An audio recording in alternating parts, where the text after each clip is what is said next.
جن کو حرمت والے اور حج کے ماہ اور حج کے ایام جن کو کہا جاتا ہے وہ ماہ شوال، ذی قعدہ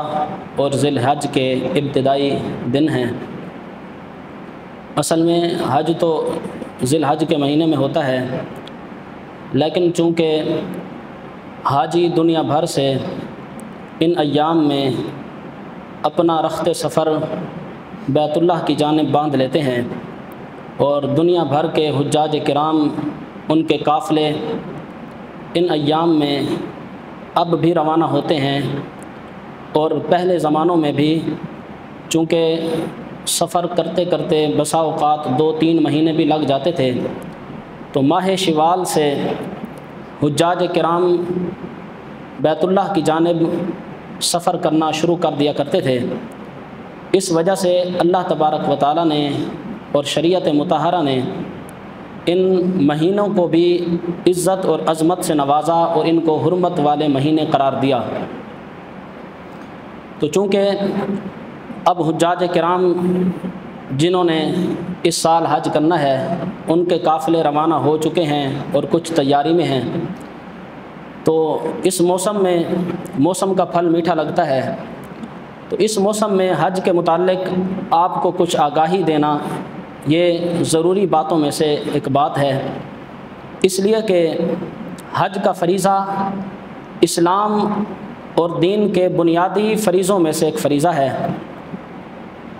محدثین نے اپنی کتاب کے اندر ایک حدیث کتاب الایمان میں جس کو بار بار ذکر کیا، جس کا نام محدثین کے اصطلاح میں ایک خاص نام ہے حدیث جبرائیل۔ اس حدیث کو حدیث جبرائیل کہا جاتا ہے۔ وہ ایک لمبی روایت ہے، اس کا تھوڑا سا حصہ جو ہمارے موضوع کے متعلق ہے وہ آپ کے سامنے بیان کرتا ہوں کہ حضرت جناب عمر بن خطاب رضی اللہ تعالیٰ عنہ ارشاد فرماتے ہیں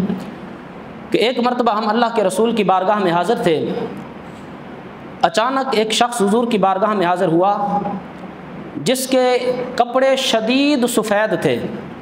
ایک ہے عام سفید لباس ہونا، دوسرا اتنا شدید سفید لباس تھا جس کی شدت کو صحابہ نے بیان کیا کہ شدید سفید رنگ کا اس نے لباس پہنا ہوا تھا اور اس کے بال شدید سیاہ تھے، یعنی ایک حسین و جمیل شخص حضور کی بارگاہ میں حاضر ہوا، اور صحابہ اس بات پر حیران ہوئے اور حیرانگی کا صحابہ نے اس بات پر اظہار فرمایا کہ اس شخص کو ہم نے کبھی پہلے اپنے علاقے میں نہیں دیکھا تھا، یعنی کوئی مسافر لگتا تھا، مدینہ شریف کے رہنے والا بھی نہیں تھا۔ حیرانگی اس بات پر تھی کہ ہمارے علاقے کا بھی نہیں، بندہ بھی مسافر ہے، لیکن اس کے چہرے پر سفر کے کچھ اثرات نظر نہیں آتے۔ آج کل تو ہم سفر پر جاتے ہیں، مسافروں کو بہت ساری سہولیات میسر ہیں، پہلے زمانوں میں جو مسافر ہوتا تھا اس کا چہرہ، اس کے کپڑے، اس کے بال بتاتے تھے کہ یہ مسافر ہے، کیونکہ سفر اونٹوں پر اور گھوڑوں پر ہوتا تھا، چہرے پر بھی مٹی ہوتی تھی، کپڑوں پر بھی مٹی ہوتی تھی، بالوں میں بھی مٹی ہوتی تھی۔ تو صحابہ فرماتے ہیں ہم حیران ہوئے کہ بندہ مسافر ہے، اتنے اجلے اور ستھرے اس نے کپڑے پہنے ہوئے ہیں جس کی سفیدی عام سفید کپڑوں سے بھی زیادہ ہے، اور جس کے بالوں کی سیاہی عام بالوں سے بھی زیادہ ہے، اور بندہ بھی مسافر ہے۔ فرماتے ہیں ہم اس کی وضاحت دیکھ کر حیران ہوئے۔ اس کے بعد کیا ہوا، وہ شخص اللہ کے نبی کی بارگاہ میں حاضر ہوا اور حضور کے اتنا قریب آ کر بیٹھا، صحابہ فرماتے ہیں کہ اس کے گھٹنے اللہ کے رسول کے گھٹنوں کو چھونے لگے، اتنا قریب آ کر بیٹھ گیا۔ اور اس شخص نے پھر آ کر کچھ سوال کیے، 4-5 سوال ہیں، ایک سوال میں نے آپ کے سامنے رکھنا ہے جو ہمارے موضوع کے متعلق ہے۔ اس شخص نے ایمان کے متعلق پوچھا کہ ایمان کیا ہے، تو میرے آقا صلی اللہ تعالی علیہ وسلم نے اس کے سوال کا جواب دیتے ہوئے ارشاد فرمایا کہ ایمان یہ ہے کہ تو اللہ اور اس کے رسول پر ایمان لے آئے، یعنی کلمہ پڑھے اور مسلمان ہو جائے، اور اس کے بعد حضور نے فرمایا 5 وقت کی نماز ادا کرے اور ماہ رمضان کے روزے رکھے، اور اگر زکوٰۃ فرض ہو تو اللہ کی راہ میں زکوٰۃ کا مال پیش کرے، اور اگر تو استطاعت رکھتا ہو تو بیت اللہ شریف کا حج کرے۔ یہ 5 چیزیں میرے آقا نے ایمان کے اہم رکنوں میں سے اس کو قرار دیا، اور ایمان کی بنیاد اس کو قرار دیا۔ حضور علیہ الصلوۃ والسلام نے اس کے سوال کا جواب دیا. اس کے بعد اس نے اور سوال جو کرنے تھے سوال کیے اور وہ شخص اٹھ کر چلا گیا. حضرت عمر بن خطاب فرماتے ہیں جب وہ چلا گیا میرے آقا نے جب صحابہ کے چہروں پر حیرانگی دیکھی کہ کیسا عظمت والا شخص تھا اور بڑے اہم اس نے سوال کیے, حضور علیہ الصلوۃ والسلام نے حضرت عمر کو فرمایا عمر جاؤ اس کو جا کر دوبارہ واپس بلا کر لاؤ. حضرت عمر بن خطاب فرماتے ہیں میں اٹھ کر بھاگا کہ اس کو بلاؤں, کیا دیکھتا ہوں کہ وہ شخص اچانک غائب ہو گیا. یہ بخاری شریف کی حدیث ہے, وہ شخص اچانک غائب ہو گیا. اب حضرت عمر فرماتے ہیں ہماری حیرانگی کی مزید ہماری حیرانگی میں اضافہ ہو گیا کہ وہ کیسا آدمی تھا, اہم سوال کیے اور جب میں بلانے گیا وہ بندہ ہی غائب ہو گیا. پھر حضرت عمر بن خطاب حیران ہو کر جب حضور کی بارگاہ میں آئے تو میرے آقا صلی اللہ تعالی علیہ وسلم کو سارا ماجرا سنایا. تو حضور علیہ الصلوۃ والسلام نے ارشاد فرمایا اے عمر جانتے ہو وہ کون تھا؟ حضرت عمر بن خطاب نے فرمایا اللہ و رسولہ اعلم, اللہ جانے اور اس کا رسول جانے. یا رسول اللہ ہمیں تو کچھ سمجھ نہ آئی کہ وہ کیسا آدمی تھا. تو میرے آقا صلی اللہ تعالی علیہ وسلم نے ارشاد فرمایا وہ کوئی عام آدمی نہیں تھا, فرشتوں کے سردار حضرت جبرائیل امین انسانی شکل میں میری بارگاہ میں حاضر ہوئے تھے. پھر حضور علیہ الصلوۃ والسلام نے فرمایا یہ جبرائیل تمہارے پاس آئے تھے, تمہیں تمہارا دین سکھانے آئے تھے.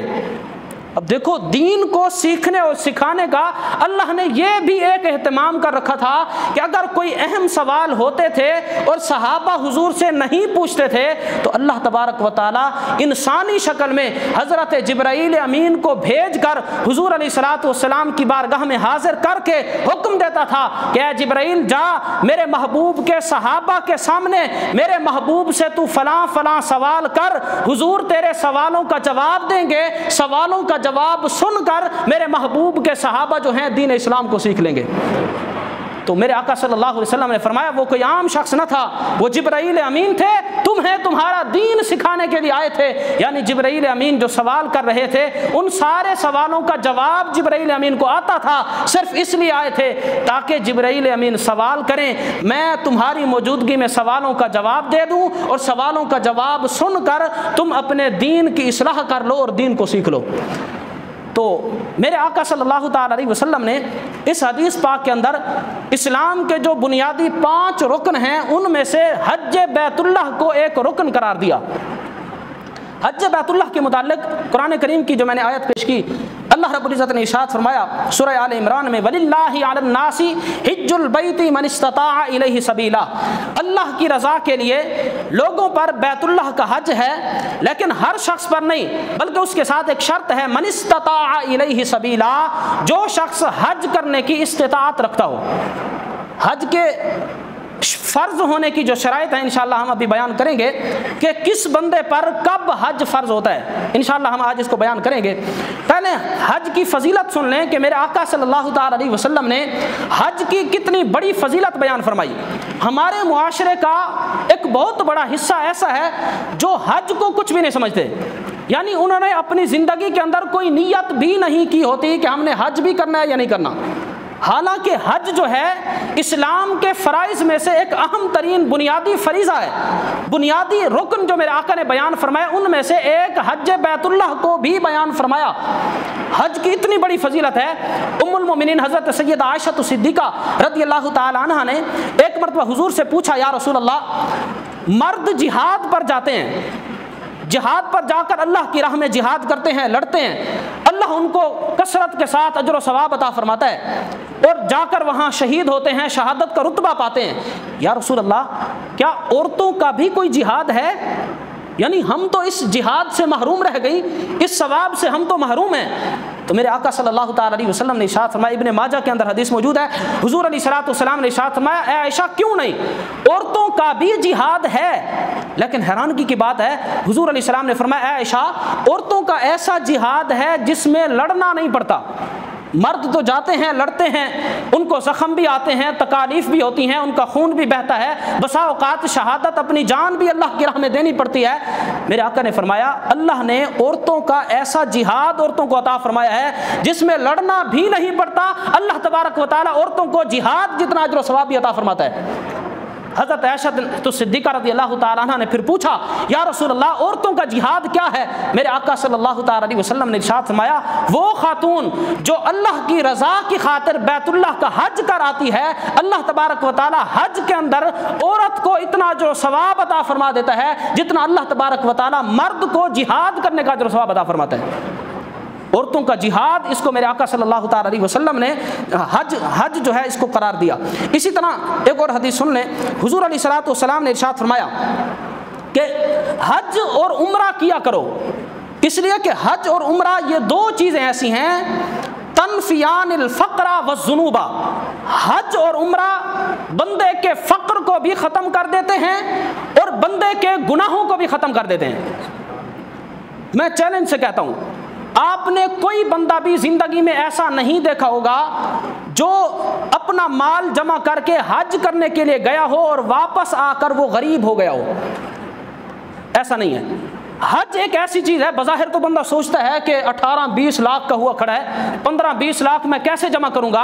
اگر بندہ کوشش کر کے اس فریضے کو ادا کر کے آتا ہے تو اس کی ضمانت میرے آقا نے دی ہے۔ حضور علیہ السلام نے فرمایا عمرہ اور حج ایسی چیزیں ہیں